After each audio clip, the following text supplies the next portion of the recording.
সম্প্রতি ভারতে আমাদের রাসূলুল্লাহ আকরাম সাল্লাল্লাহু আলাইহি সাল্লামকে কটূক্তি করা হয়েছে। এতে আমাদের করণীয় কী এবং কটূক্তি করা ব্যক্তিদের শাস্তি কী হবে ইসলামের আলোকে? দেখুন, মুসলমানদের একটা জায়গা আছে, সেটা হলো নবী করিম সাল্লাল্লাহু আলাইহি সাল্লামের ইজ্জত, সম্মান, আবরু। এই জায়গাটাতে মুসলমান কোনো কম্প্রোমাইজে যেতে পারে না। সব জায়গাতে যা ছাড় দিতে পারে বা না পারে, এই জায়গায় মুসলমানের ছাড়ের কোনো সুযোগ নেই। সারা বিশ্বের সমস্ত ওলামা একরাম একমত, নবী করিম সাল্লাল্লাহু আলাইহি সাল্লামকে কটূক্তিকারীর শাস্তি হলো চরম শাস্তি, মৃত্যুদণ্ড। অনেক ইমামদের মতে তো এই লোক তওবা করলেও আল্লাহর কাছে তওবা কবুল হবে, আখিরাতে সে নাজাত পাবে না, দুনিয়াতে শাস্তি তাকে ঠিকই পেতে হবে। যদিও এর বিপরীত মত রয়েছে যে তওবা করলে আল্লাহ তাআলা তওবা কবুল করবেন সব অপরাধের মতো। বিষয়টা এতটাই জঘন্য যে তওবা করলে আখিরাতে আল্লাহ তওবা কবুল করবেন এবং সে জাহান্নামে হয়তো যাবে না, কিন্তু দুনিয়াতে তার শাস্তি ঠিকই কার্যকর কথা, একটা শক্তিশালী মত রয়েছে ওলামাদের। তো এই যে ব্যাপারটা প্রমাণ করে যে নবী সাল্লাল্লাহু আলাইহি সাল্লামের অবমাননার বিষয়ে মুসলমান সবচাইতে সিরিয়াস থাকবে। আর ভারতের যে পুরোহিত নবী করিম সাল্লাল্লাহু আলাইহি সাল্লাম সম্পর্কে কটূক্তি করেছে, তার বিরুদ্ধে আমরা দেখেছি যে মুম্বাইতে মানুষ জমায়েত হয়েছে, খুবই ফেটে পড়ছে। আমাদের দেশ থেকেও আমাদের আওয়াজ তোলা দরকার যে প্রিয় নবী সাল্লাল্লাহু আলাইহি সাল্লামের অবমাননা পৃথিবীর যে প্রান্তেই হোক না কেন, মুসলমান তার জন্য কষ্ট অনুভব করবে এবং তার ক্ষোভের কথা সে প্রকাশ করবে। তার সাধ্য অনুযায়ী সেই অন্যায়কে প্রতিহত করার, এর বিরুদ্ধে প্রতিবাদ করার সে চেষ্টা করবে। এটা আমাদের ঈমানের দাবি। নবী সাল্লাল্লাহু আলাইহি সাল্লাম বলেছেন, লা ইউমিনু আহাদুকুম হাত্তা আকুনা আহাব্বা ইলাইহি মিন ওয়ালাদিহি ওয়া ওয়ালিদিহি ওয়ান নাসি আজমাইন।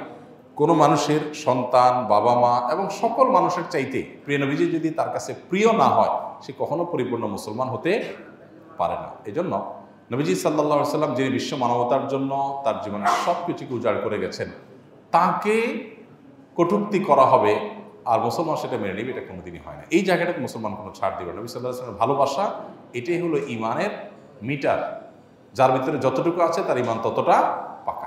অতএব এই ব্যাপারে আমাদের প্রত্যেককে যার যার জায়গা থেকে প্রতিবাদ জানাতে হবে, সোচ্চার থাকতে হবে। তবে এই জাতীয় কোনো ঘটনা ঘটলে আইন হাতে তুলে নেওয়ার আগে আমাদেরকে ভাবতে হবে যে আইন হাতে তুলে নেওয়ার এই প্রবণতা বা প্রচলন যদি শুরু হয়, তাহলে সমাজে বিশৃঙ্খলা একটা অবস্থা হবে।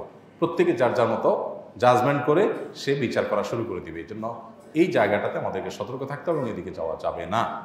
বিচারিকভাবে এই শাস্তি কার্যকরের জন্য সর্বশক্তি দিয়ে আমাদের চেষ্টা চালাতে হবে, প্রতিবাদ জানাতে হবে। বিশেষ করে ভারতের মুসলমানদের যে আহত হওয়ার ঘটনা এখানে ঘটেছে, এটা ভারতের ইস্যু না।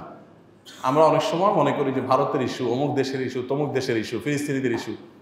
গোটা বিশ্বের মুসলমানরা একটি দেহের মতো। কোনো এক জায়গায় যখন আক্রান্ত হবে অন্যরা কষ্ট অনুভব করবে, এটা হলো মুসলমানদের ইস্যু। আর নবী সাল্লাল্লাহু আলাইহি সাল্লাম যেহেতু ভারতীয়দের যে নবী, আমাদেরও সে নবী মুহাম্মদ সাল্লাল্লাহু আলাইহি সাল্লাম, ভিন্ন কেউ নন। অতএব পৃথিবীর যে প্রান্তে নবী অবমাননা করা হোক, গোটা বিশ্বের সমস্ত মুসলমানদের হৃদয়ে রক্তক্ষরণ হতে হবে। আমার বাবাকে, আমার মাকে যদি কেউ কটু কথা বলে গালি দেয়, সেটা কোন দেশে দিয়েছে এটা ম্যাটার করবে না আমার কষ্ট পাওয়ার ক্ষেত্রে। আমার কষ্ট ঠিকই লাগবে যে দেশেই দেওয়া হোক না কেন। বিধায় এটা ইস্যুটা ভারতীয় মুসলমানদের শুধু না, এটা গোটা বিশ্বের মুসলমানদের ইস্যু। আল্লাহ তাআলা প্রিয় নবী সাল্লাল্লাহু আলাইহি সাল্লামের সম্মান এবং মর্যাদা নিয়ে যারা ছিনিমিনি খেলতে চায়, তাদের দৃষ্টান্তমূলক শাস্তি আমাদের দেখে যাওয়ার তৌফিক দান করুন এবং ভারতের প্রতিবাদকারীদের যেন সফলতা অর্জন করতে পারে আমরা মনে প্রাণে দোয়া করব এবং আমরাও আমাদের শান্তিপূর্ণ প্রতিবাদের মধ্য দিয়ে তাদের প্রতি সহমর্মিতা এবং সহমত্ব এটা আমরা প্রকাশ করব ইনশাআল্লাহ তাআলা। পাঠ্যপুস্তক সংস্কার ও পরিমার্জন কমিটি নিয়ে আলেমদের তীব্র ক্ষোভ লক্ষ্য করলাম। কমিটি কি এমন করেছে যে কারণে আলেমরা এতটা বিক্ষুব্ধ? সত্যি বলতে আমাদের কোমলমতি শিশুরা তারা স্কুলে, মাদ্রাসায় কি বই পড়বে, এই পাঠ্যপুস্তক সংস্কার এবং পরিমার্জন করবার জন্য যে কমিটি করা হয়েছে, সেই কমিটির আসলে কোনো সিদ্ধান্ত এখন আমাদের কাছে আসেনি, যেটার কারণে ওই সিদ্ধান্ত নিয়ে বিতর্ক হবে। বিতর্কটা হলো যে এই কমিটিতে চিহ্নিত ইসলাম বিদ্বেষীরা রয়েছে। বরং আমি আরও ভালোভাবে বলতে পারি, ইসলাম বিদ্বেষী, ধর্ম বিদ্বেষী, সকল ধর্মের প্রতি বিদ্বেষ লালন করে এই টাইপের মানুষজন এবং ধর্ম সম্পর্কে মিনিমাম জ্ঞান তো নেই বরং বিদ্বেষ আছে, এরকম মানুষজন এই কমিটিতে আছে। বিশেষ করে অধ্যাপক কামরুল ইসলাম মামুন এবং সামিনা লুৎফা, এই দুজনের কথা আমরা আলাদা করে বলতে পারি। যে সামিনা লুৎফা তার ফেসবুক স্ট্যাটাসে পরিষ্কার করে তিনি সমকামিতার সমর্থন এর কথা তিনি ব্যক্ত করেছেন। তো একজন মানুষ, তিনি যখন এদেশের প্রচলিত আইন, সংবিধান, এদেশের সকল ধর্মের মানুষের মূল্যবোধের বিরুদ্ধে যা দাঁড়িয়ে যায়, এরকম মানুষ কখনো এই দেশের মানুষের সন্তানরা কি পড়বে সেটা ঠিক করে দেওয়ার জন্য কখনো অথরাইজ ব্যক্তি হতে পারে না। এটা কোনো যুক্তিতেই হতে পারে না। এটা হলো চাপিয়ে দেওয়া। এবং সেই সাথে কামরুল ইসলাম মামুন এ ভদ্রলোকের নানা সময় ধর্মবিদ্বেষী নানা উক্তির কারণে সোশ্যাল মিডিয়াতে সমালোচনা হয়েছে, মানুষ বিক্ষুব্ধ। এইরকম একজন মানুষকে কেন দিতে হবে? দেশে মানুষের তো অভাব পড়ে নাই আলহামদুলিল্লাহ। অতএব এই জায়গাটা থেকে মূলত ওলামা একরাম বিক্ষুব্ধ। গতকালকে মানববন্ধন বোধহয় হয়েছে, ওলামা একরাম বিভিন্নভাবে কথা বলছেন যে পাঠ্যপুস্তক সংস্কার পরিমার্জন কমিটিতে এ ধরনের চিহ্নিত ইসলাম বিদ্বেষী যাতে কোনো অবস্থাতে থাকতে না পারে তাদের জন্য অপসারণ করা হয়, সেই জন্য ওলামা একরাম দাবি তুলছেন। এবং দাবিটা খুবই যৌক্তিক দাবি। বিশেষ করে যে ছাত্র জনতার বৈষম্যবিরোধী ছাত্র আন্দোলনের মধ্য দিয়ে সরকার গঠিত হয়েছে, যার পিছনে দেশের সর্বস্তরের সাধারণ মানুষদের, ধার্মিক মানুষদের বিরাট অবদান আছে। বিশেষ করে চিটাং রোডে বসে আমরা কথা বলছি, এই যাত্রাবাড়ি সহ এই সাইডটাতে মাদ্রাসার ছাত্ররা যদি রাস্তায় নেমে না আসতো তাহলে হয়তো বা আজ যে পরিবেশ আমরা পেয়েছি এটা পাওয়াটা কঠিন হয়ে যেত। এর বাইরে শখানেকের মতো মাদ্রাসার ছাত্রের জীবন দিতে হয়েছে, 14 জন হাফেজকে জীবন দিতে হয়েছে। এত কিছুর পরও ধর্মবিদ্বেষীরা ঠিক করে দিবে আমাদের পাঠ্যপুস্তকে বাচ্চারা কি পড়বে না পড়বে, এটা কোনোভাবে মেনে নেওয়া যায় না। এই জন্য কামরুল ইসলাম মামুন এবং সামিনা লুৎফা এরা এমন কোনো ব্যক্তি না যে এরা পাঠ্যপুস্তক বিষয়ে এমন বিশেষজ্ঞ যে এদের ছাড়া কোনো বাংলাদেশে বিকল্প নাই।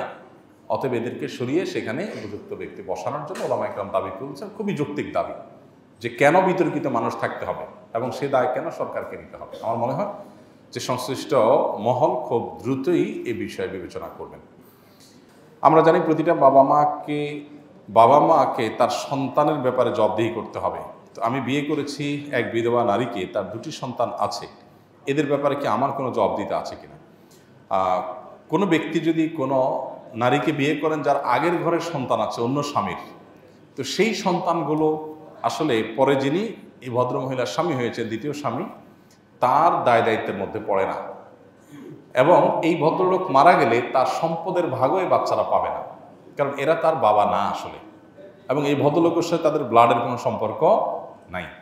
তবে স্ত্রীর আগের ঘরের সন্তান হিসাবে স্ত্রীর প্রতি ভালোবাসা থেকে, তার প্রতি দায়বদ্ধতা থেকে স্ত্রীর সন্তানদের প্রতিও এক ধরনের আন্তরিকতা, এক ধরনের ভালোবাসা এবং দায়িত্ব তার উপরে, নৈতিক দায়িত্ব তার উপরে চলে আসে। কিন্তু শরিয়ত তাদের ভরণ পোষণ দেওয়া, সম্পদের ভাগ দেওয়া, এগুলো দিতে তাকে বাধ্য করে না। তবে ওই ভদ্রমহিলা যিনি, যেহেতু তার গর্ভে ধারণ করা সন্তান, এই জন্য মা হিসাবে তার ওই সন্তানদের প্রতি সাধ্য অনুযায়ী ভালোবাসা দেওয়া কর্তব্য আছে। যেহেতু মহিলা মানুষ, ভরণ পোষণের দায় দায়িত্ব তার উপর নাই, কিন্তু স্নেহ মমতা দেওয়া, ভালোবাসা দেওয়া, খোঁজখবর নেওয়া, রক্ত সম্পর্কীয়, রক্তের সবচেয়ে কাছাকাছি আত্মীয় হওয়ার কারণে তাদের প্রতি তাদের কল্যাণ কামনা করা, তাদের সাথে কানেক্টেড থাকা, এটা ভদ্রমহিলার দায়িত্বের মধ্যে পড়ে এবং বাচ্চাদেরও দায়িত্বের মধ্যে পড়ে। কিন্তু ওই ভদ্রলোক যিনি আছেন তার সাথে যদি রক্তের কোনো সম্পর্ক নাই, আগের ঘরের অন্য কোনো ভদ্রলোকের সন্তান তারা, অতএব তার উপরে এই দায়িত্বটা এইভাবে বর্তায় না। আস-সুন্নাহ ফাউন্ডেশন, উম্মার স্বার্থে